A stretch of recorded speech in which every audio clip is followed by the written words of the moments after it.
Hello and welcome to MeAndMyGolf TV. We're your coaches Andy and Piers. Hope you had a fantastic weekend. Today it's the Impact Show. Piers, what do we have in store today for the viewers? Today we're talking about controlling trajectory with your pitch shots. Sounds good. Let's take charge of your game.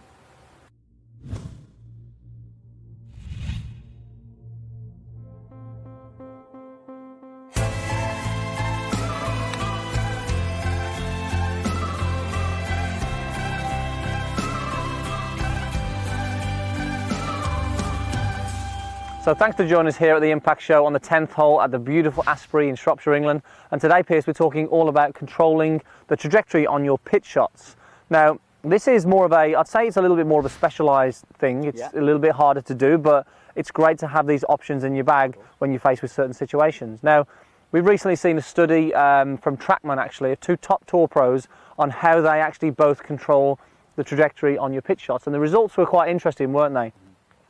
We've actually found that the angle of attack on a low, medium and high pitch shot, that was exactly the same, and how they controlled the trajectory was just by controlling the dynamic loft.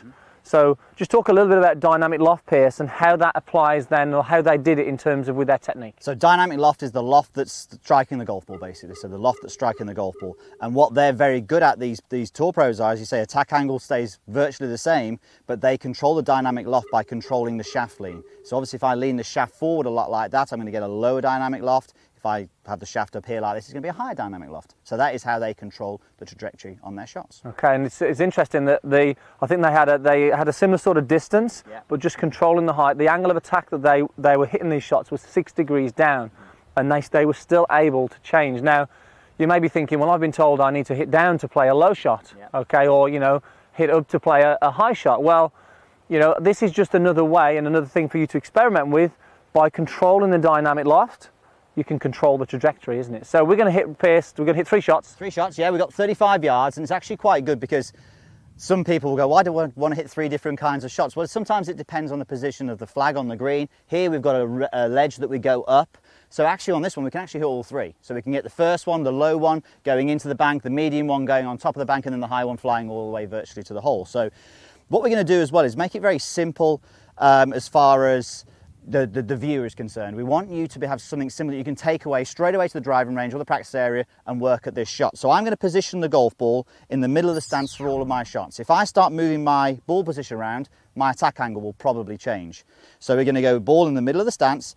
Now for the low shot, I'm going to get the shaft and I'm going to lean it forward so it's on the middle of my lead thigh. So I've got a narrow stance, so it may differ depending on the width of your stance, but you can see that the handle is on the middle of my lead thigh.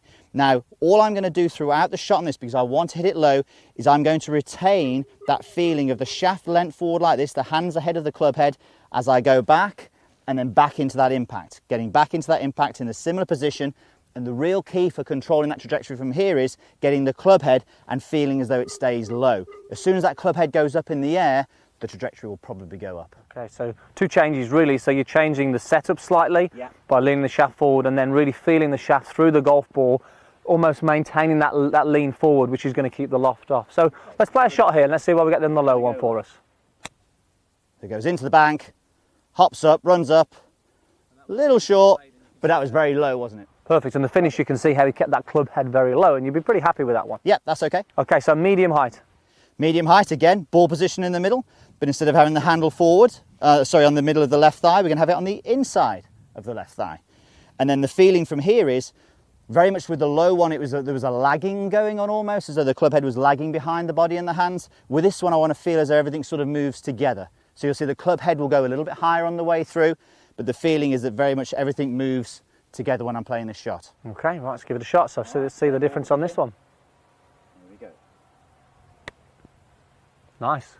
And you can afford to land that a little further there as well. You can see that there, because obviously, we're getting a slightly higher flight. We need to land it further because it's going to stop a little bit quicker as well. Okay, third one. All right, the high one. So guess what we're going to do? We're going to get the handle. We're going to move it back over here into the middle of the legs. Ball position the same. Now the feeling with this one is, Andy, on the first one, the low one, it was the lagging. The second one was everything working together. On the third one, I'm actually going to feel as though the club head actually goes past the hands as I'm striking the golf ball. The reality of whether I can do that sometimes is not always the case, but the feeling is getting the club head passing the hands through the ball, and then the club head finishing very high. So when you finish the shot, the club head is very much pointing up to the sky. Creating that sort of wrist set on the way through, really, which is going to change ultimately where you get back to an impact. And it's interesting on the first two shots, look at this. The low one, there's no turf gone. Hardly any, well, there's just a scraping of grass there. So again, maybe in the past people have been told ball back and hit down, that is a way, but this is a nice way of controlling the flight, but actually getting a nice shallow attack angle into the golf ball as well. The attack angle, if that's steep, you're going to get a divot done. Absolutely. See the high one then for us. The high one, here we go. All right, so the club head will release past the hands. Almost feels like a little bit of a flick when we do this. A little bit high and a little bit left, a little bit strong as well. So I think the good thing with this one is it tells you when you practice this yourself, you'll actually figure out which is the best one for you. All three of those shots could have played this situation very well. For me, the medium shot was perfect for that. We spoke about this before we started this video. The medium shot was the one that I would play if I was on the golf course. Maybe not the high one, but obviously you need to practice all three. Exactly, yeah, and I think, as you mentioned, Pierce is more comfortable hitting the shots where he feels everything is moving together, the wrists are very passive, so maybe a little practice on that last one for you, I think. So 3 great ways there of controlling pitch shots. Dynamic loft, shaft lean, make sure you get to the practice area and have a go at that, and when you're faced with a certain situation, you're going to have 3 good options to play that shot. Get control of that dynamic loft and it's definitely going to help you. So if you're enjoying what you're seeing here, make sure you hit the like button and hit that subscribe button as well to see more great videos like this every single week. It is for free. Yes, and if you struggle with that slice, make sure you check out our 4-part video series, Turn Your Slice into a Draw. It's definitely going to help you get rid of that slice. Click in the corner right there, I'll take you straight to it.